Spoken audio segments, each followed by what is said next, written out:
والله يدعو إلى دار السلام ويهدي من يشاء إلى صراط مستقيم. He says, if I work for a company and they promise me an incentive, so for example they say if you sell a certain amount of products we're going to give you a certain bonus of money, I do what they ask me to do. I receive a confirmation that I've reached the amount. They said they're going to pay me an incentive. It comes to paying it, but then they reject it and say we're not going to pay you it. Am I allowed to, by any means necessary or certain means, allowed to take this incentive? Is it my right? To steal. Well, this is for you to answer, Shaykh. Okay.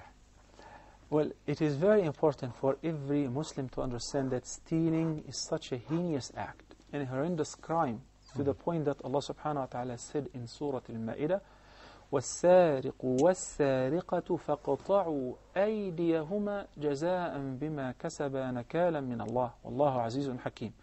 So the verse stated that if there is an Islamic law, the thief, male or a female, his or her hand should be cut off as a punishment, a worldly punishment for stealing. Of course, there is a certain amount of nisab.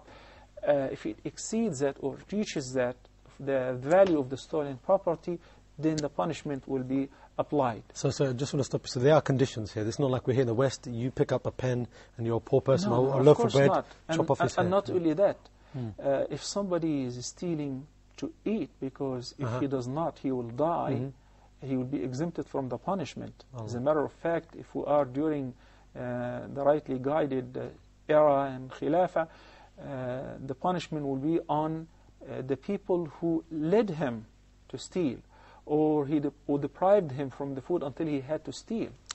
But if there is a complete, perfect Islamic system, no one would have to steal to eat or look in the trash for a leftover food or anything. This is a system of zakah. So, back to track.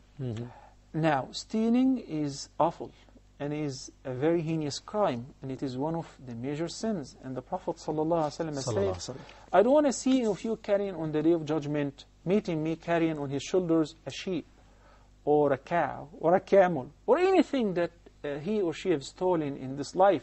So you will be presented on the Day of Judgment with the property which you stole. Imagine big people who are stealing countries, stealing the resources of nations, how much they will carry on their shoulders.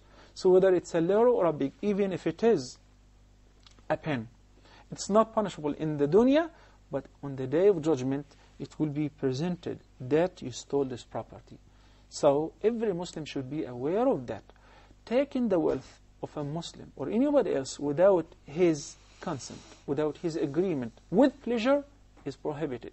The Prophet ﷺ said, لا يحل مال امرئ مسلم إلا بطيب نفسه في رواية إلا بطيب نفس من. It's not permissible to take the wealth of any Muslim except if he agrees to that, if it is with his consent, and if it is with his pleasure, meaning due to trade, business, or if it is a sadaqah or a loan. But to take stealing without his knowledge behind his back is a major crime. This is as far as stealing. You name it, whatever you name it, but by the end of the day it's called stealing, taken hiddenly.